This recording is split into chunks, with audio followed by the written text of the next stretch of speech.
Bonjour tout le monde. Aujourd'hui, je vous parle de l'énergie de la matière. C'est un résumé du cours qui a été fait en classe.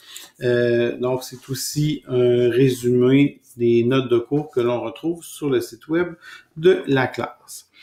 La première chose qu'on va parler, c'est de la matière. Donc, la matière, tous les objets sont constitués de particules très, très, très petites. Que ce soit des objets solides, que ce soit des objets liquides, toutes les choses qui vous entourent sont constituées de particules très, très, très petites. Donc, le mot-clé, c'est très petite. On va appeler ça plus tard des atomes. Les atomes, c'est ce qui compose la matière. Toutes les particules bougent. Ils peuvent avoir différents types de mouvements. Ils peuvent bouger plus vite, moins vite, mais toutes les particules doivent bouger, sinon la matière ne pourrait pas exister. Et selon l'énergie que les particules ont, les mouvements vont être de plus en plus rapides. Donc, plus on a d'énergie, plus les particules vont aller vite. On a juste à penser à un enfant. Un petit enfant, quand ça a beaucoup d'énergie, ça court partout. Plus il est fatigué, moins il va avoir tendance à courir et il va être plus relax. Les phases de la matière. Il y a 3 phases de la matière qui vont être à l'étude cette année. On va parler du solide, on va parler du liquide et on va parler du gaz. Donc, le solide, c'est tout ce qui est généralement assez dur. Le liquide, c'est ce qu'on est capable de déplacer avec nos mains quand on plonge nos mains à l'intérieur. Et le gaz, c'est tout ce qui nous entoure au niveau, on va utiliser aussi le mot vapeur qui peut être un synonyme. On peut penser à l'oxygène, l'azote, l'air, dioxyde de carbone. Ce sont tous des gaz qui nous entourent. Premièrement, les solides. Les solides contiennent, dans le fond, font peu de mouvement. Quand on veut représenter un solide, généralement, on va le faire sous forme de petites particules très, très, très collées les unes sur les autres. Les particules sont très collées. Et parce que les particules sont très collées, elles ne peuvent pas vraiment faire beaucoup de mouvements. Le seul mouvement qu'elles peuvent faire, c'est de la vibration. Si on fait un zoom sur la particule, on va se rendre compte que le seul mouvement qu'elle peut faire, c'est un petit mouvement de vibration. Ce qui fait que la forme d'un solide est définie. C'est impossible de changer sa forme à moins de le briser. Si je veux pas le briser, je pourrais pas changer sa forme.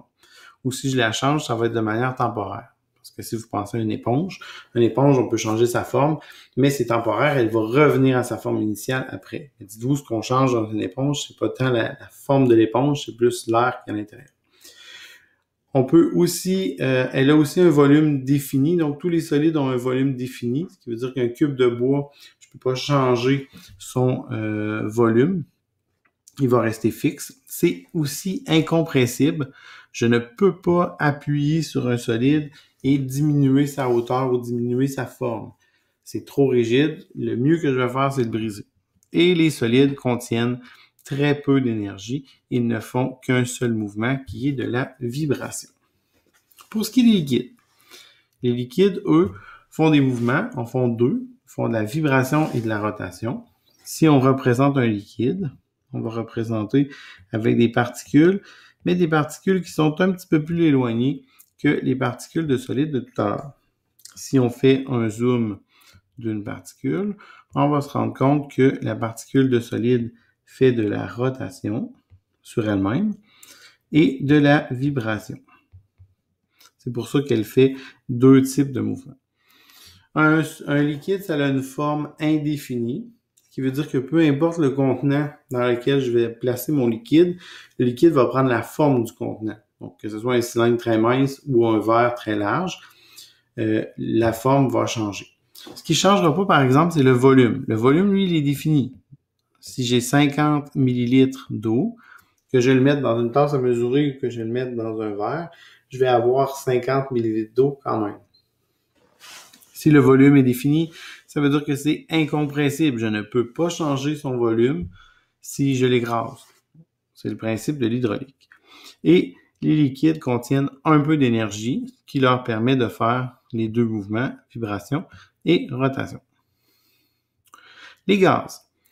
Les gaz, eux, font beaucoup de mouvements, font 3 mouvements, vibration, rotation et translation. Si on représente un gaz, on va représenter ça avec des particules qui sont très, très éloignées les unes des autres.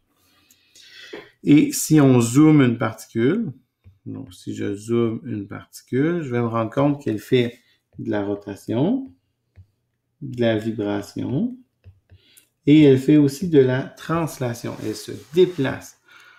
Toutes mes particules se déplacent dans mon gaz. Ce qui fait qu'il a une forme indéfinie. Je peux changer sa forme. Vous avez juste à penser une ballonne. Une ballonne, je peux la remplir, je peux lui donner la forme que je veux avec le gaz. Le volume est indéfini parce que je peux prendre mes particules et les rapprocher très près les unes des autres en utilisant une compression. Ici, ces deux trucs-là sont en lien. Si je peux le comprimer ou le compresser, je vais pouvoir changer son volume. Et les gaz ont beaucoup d'énergie parce qu'ils peuvent faire 3 mouvements: vibration, rotation et translation. Il est aussi possible de changer la phase ou changer l'état. Alors, on peut passer d'un solide à un liquide, d'un liquide à un gaz et vice-versa. Comment on fait ça? Ben, c'est en fournissant et en enlevant de l'énergie. Si je veux passer d'un solide à un liquide, je dois fournir de l'énergie à mon solide pour qu'il se transforme en liquide et on va appeler ce changement-là la fusion. Si je veux faire l'effet contraire, donc je veux passer d'un liquide à un solide, je dois enlever de l'énergie et je vais faire ce qu'on appelle une solidification. Ensuite, si je veux passer du liquide au gaz, donc le liquide au gaz, je dois fournir de l'énergie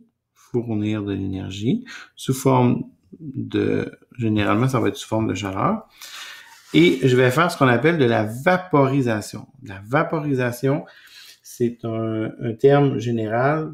Il y a des synonymes, on pourrait avoir le synonyme ébullition ou évaporation qui est quand même assez similaire. Dans le fond, le changement de phase contraire serait de passer du gaz au liquide. Le gaz au liquide. Faire du gaz au liquide, on appelle ça une condensation liquide ou juste condensation. Il y en a qui utilisent le mot liquéfaction. C'est un petit peu moins utilisé cette année. Je vais moins l'utiliser, ce mot-là. Et le dernier changement est de passer du solide au gaz. Pour passer du solide au gaz, je dois fournir beaucoup d'énergie parce que je dois passer d'une substance qui a peu de mouvement à quelque chose qui a beaucoup de mouvement. Je vais appeler ça une sublimation. Ça, on va retrouver ça là, souvent dans les produits sambons. Comme par exemple, les petits sambons qu'on a dans les autos, qu'on accroche au miroir, c'est de la sublimation, ça transforme un solide en un gaz. Et le contraire serait de faire ce qu'on appelle une condensation solide. On va enlever de l'énergie pour transformer un gaz en un liquide. Dernière partie, ce sont les changements de phase. Les changements de phase, c'est comment on fait pour observer ce qui se passe quand on veut chauffer une substance. Donc, si je veux chauffer une substance, je m'intéresse au temps, le temps en bas sur l'axe ici. Donc, je m'intéresse au temps sur l'axe et je m'intéresse à la température ici. La température va augmenter, donc je vais chauffer ma substance pendant un certain temps, que je vais mesurer par exemple là, en minutes, parce que c'est pas très long généralement, là, donc en minutes. Quand je vais chauffer mon solide, je vais arriver à un certain point où je vais commencer à avoir du liquide, on va appeler ça la fusion, et là la température va rester stable. Elle va rester stable, on va avoir un plateau jusqu'à ce que le dernier morceau de solide soit transformé en liquide. Ensuite, le liquide va continuer à monter, donc en température, jusqu'à ce qu'on arrive à l'ébullition ou la vaporisation, où est-ce que là, je vais avoir du liquide et du gaz présent. La température va se stabiliser jusqu'à temps que je n'ai plus de liquide. Après ça, le liquide étant disparu, c'est le gaz qui va continuer à chauffer jusqu'à temps que j'arrête l'expérience ou le laboratoire. C'était un peu le diagramme de changement de phase. C'est comme ça qu'on peut repérer les phases sur un diagramme. Ce sont des plateaux. C'est ce qui fait le tour du cours sur la matière et le changement d'état. Alors, bon travail. et bonne continuité.